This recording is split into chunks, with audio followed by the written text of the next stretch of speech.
everybody from Greece, from Patras. You know where Patras is? So my name is John Demetracopoulos. I'm professor of Byzantine and Scholastic Philosophy at the University of Patras, Department of Philosophy. And I direct the Linus Benakis Center for Greek and Latin Byzantine, Greek and Latin Philosophical Literature.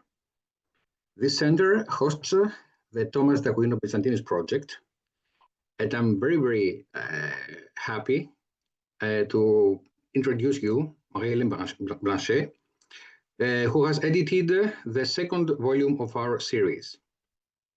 This is a critical edition of an edition princeps of two Byzantine translations of one of the most widespread Thomistic writings, namely the rationibus fidei. Marie-Hélène is worldwide known, so I will not spend a lot of time to present here. She's a directrice de recherche in Paris.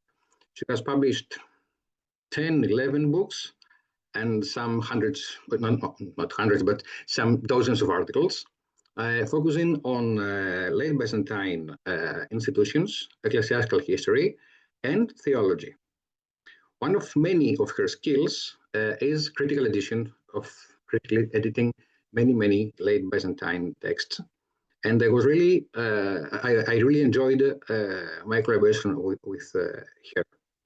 So I have to stress that this edition is an edition princeps, and let me stress the whole thing, namely that the late Byzantine translations of Aquinas' writings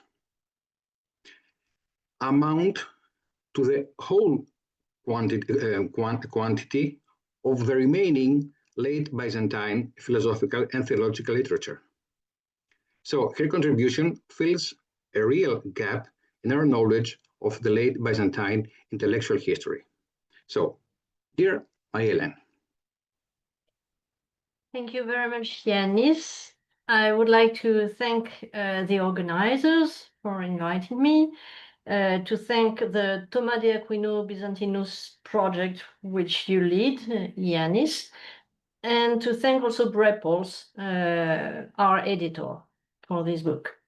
I will share my PowerPoint. Okay. The corpus of Byzantine translations of the works of Thomas Aquinas encompasses over 50 Greek manuscripts from the 14th and 15th centuries.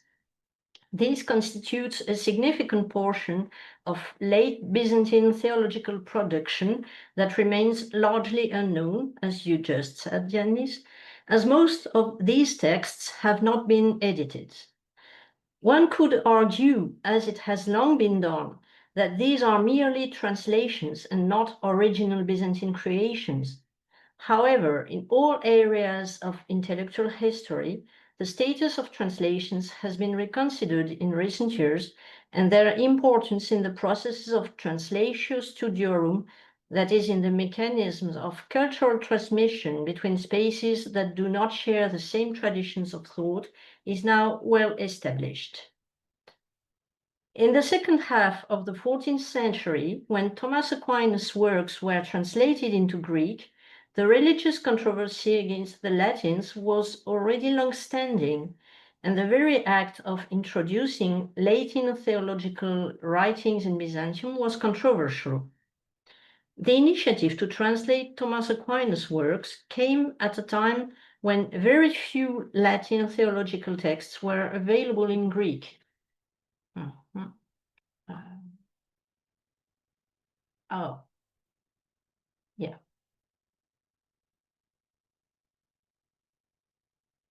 While Augustine's De Trinitate had been translated by Planudes at the end of the 13th century, this was not the case for almost any medieval Latin author.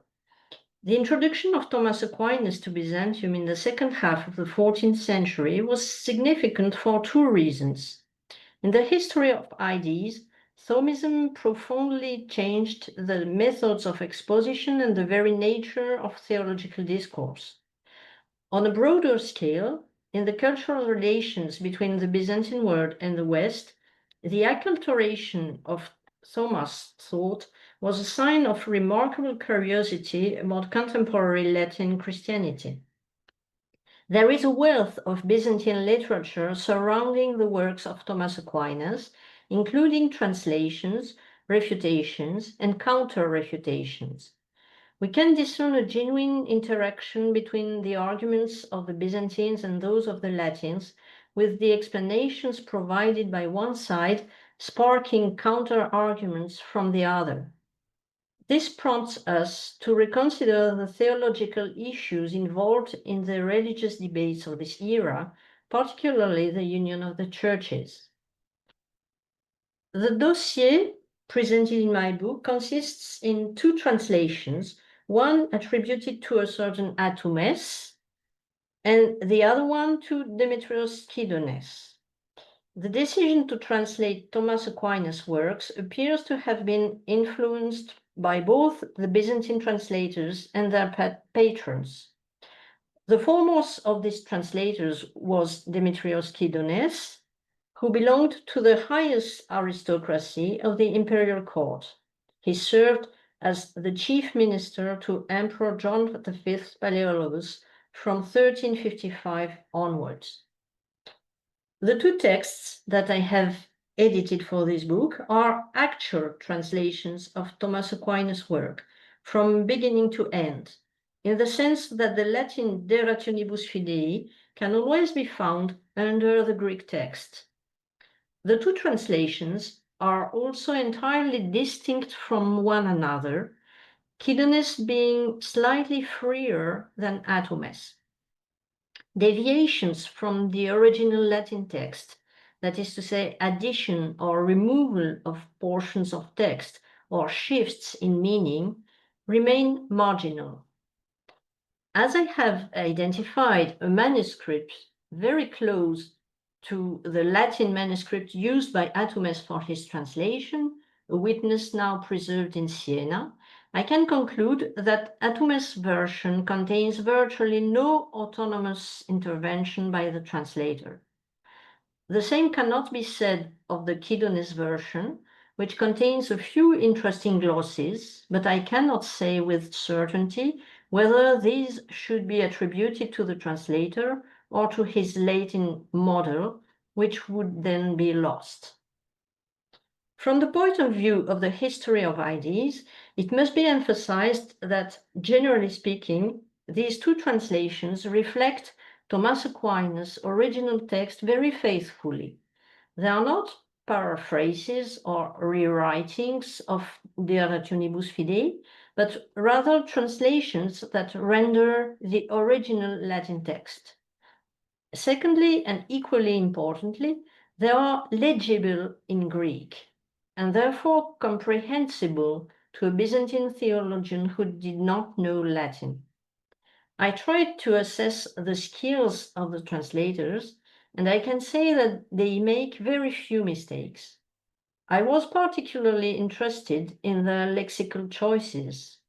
I came to the conclusion that no Latin theological notion is unknown to them, neither that of free will, liberum arbitrium, generally translated by Cydonis as aftexousion, and once also in this way by Atoumis, nor the notion of purgatory, purgatorium, in all cases translated as katharterion.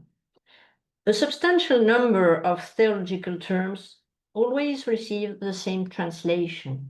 We have here the beginning of a big chart I made in the book. I can give some other examples, for instance, didaskalia for doctrina, so always the same word, or pronia for providentia. We can hypothesize that bilingual lexicons existed to which the translators would have resorted, but so far no Byzantine lexicon precisely linked to Thomas Aquinas' translations has been identified. Studying the two manuscript traditions, has enabled me to trace the spread of these two translations from the last third of the 14th century, that is to say, practically the time of their composition, until the 16th century. The 10 manuscripts that I have described and examined are equally divided between the two translations.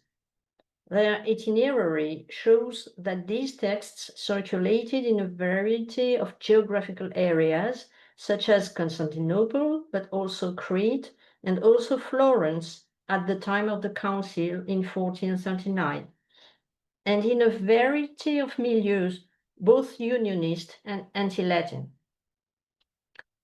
Matthew Angelos Panaritos, you see on the slide that there is a tradition of the text given by him. So his refutations of 2 chapters of the De Rationibus Fidei testify to this, as do Neil Cabasilas and Manuel Calecas' works, who cite one or the other translation respectively.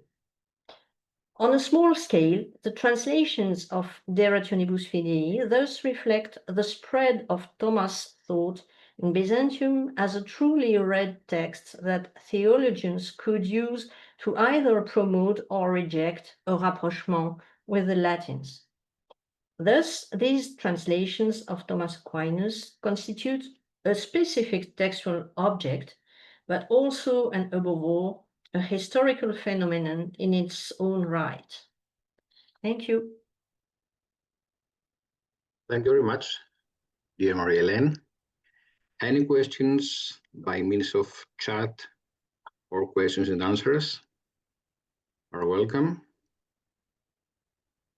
Perhaps this is a rara avis.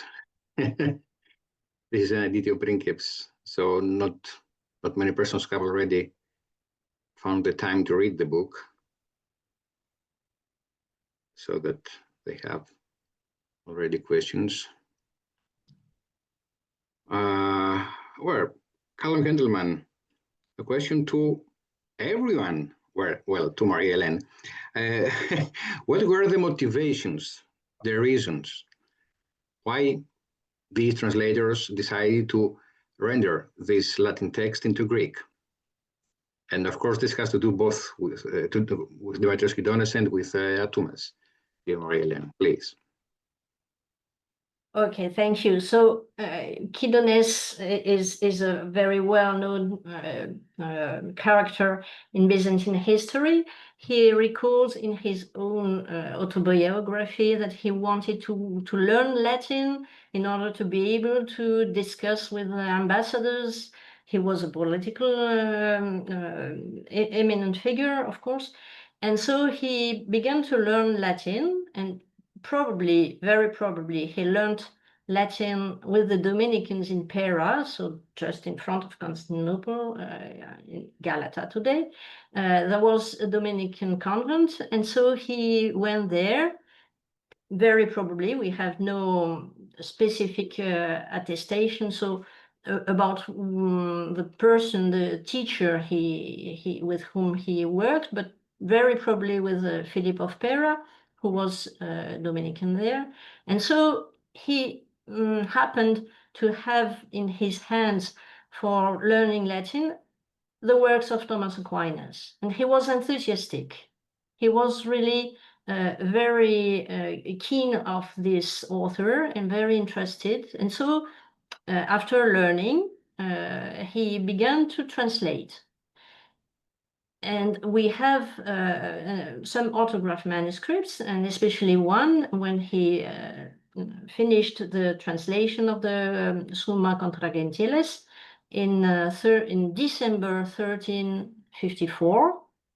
And so he explains that he has finished this translation, and we know that he showed it to John Canticuzenus, the emperor, John VI, and who was former emperor at that time, and who advised him to continue to go on with translations. And that's how Demetrios Cydonis and then his brother Prochoros Cydonis began to make a very huge enterprise of translations, since they translated a large part of the works by Thomas Aquinas. So the theological treatises and also the commentaries of Aristotle, which are also very important. Well, as far as I understand, Callum's question had to do especially with the translation of the rationibus fidei. Why did Cydonis choose especially this particular text for translation? Yeah. Thank you, Yanis. You're right. So this specific text is a polemical text against Islam and against the Greeks, because the question of filioque is tackled in the treatise. It is a short treatise, not a philosophical one. It's some, in a way, pedagogical treatise. But still, it is a polemical one, and so it could be useful for the Unionists in order to argue about the filioque and to convince other people to adopt a union and to make this rapprochement with Rome. And it was useful also for the Byzantine theologians, generally speaking, because the polemics against Islam were very active at that time.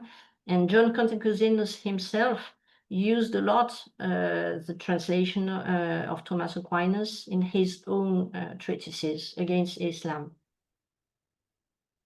Yeah, thank you very much. As for Atoumis, since we don't yeah. know him, we don't know. I have tried to identify him, but we have no certainty about his identity. We cannot say much about his motivations for translating, but hopefully we will find someday some information about him. Well, my guess is that this translation was commissioned by Nilos Kabasilas. He was commissioned very probably by someone, but he worked with what we can say from the study of the manuscript traditions, that the main manuscript of Atoumis translation was copied by Tikandiles, and Tikandiles was a copyist very close to Demetrios Cydonis. So this means that the two translations were made in the same milieu, in the same circle, in a way. May I ask a question? Of course. To the very last topic. Which of these two translations take precedence to the other? It's impossible to say for sure. I mean, so the manuscript tradition, the two manuscript traditions are completely contemporary. So in the 60s, more or less, it must the two translations must have been written either in the end of the 50s or in the 60s of the 14th century. Now, which one preceded the other? It would be too bold, in fact, to answer this question, because we have no positive element, just impressions, and so there are some mistakes in the translation by Atoumis because of the Latin manuscripts. So his model was not perfect, not at all.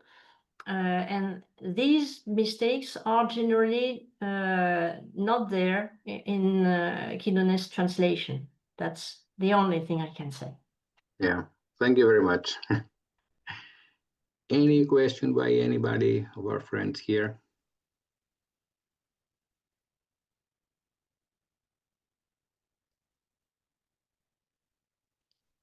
If not, let me insist a little bit on the last point again. Perhaps the fact that Atoumis translation was read and used by Nilos Kabasilas, which means this fact took place before 1362. 60, even 61. Perhaps this suggests that Atoumis translation came first. Just a small bit of evidence. Do you agree with that? But we don't know exactly when Cydonis worked on this treatise. He finished the Summa Contra Gentiles in 54, and then he went on with other treatises by Thomas Aquinas. So he could also possibly have translated the De Rationibus before 60. I agree that this would be very early in his in the process, but we cannot exclude this possibility. But It's you are not right. impossible. Yeah. Neil Kabasilas quotes the translation by Atoumis, and so the translation by Atoumis is for sure not later than 61, 62, since he died in 63. Thank you very much. This is the volume. Well, this is the cover of the volume. This is the front page of the volume. Thank So, you, Yanis, and all the best. there will be Marie-Hélène. many other books in the series for the Thomae de Aquino Byzantinus project. Standing in the queue, yes. So thank you very much, both for Marie-Hélène and for all of you. And now we have just an interval of 10 minutes. Thank you. Just a small gap for some relax. Thank you.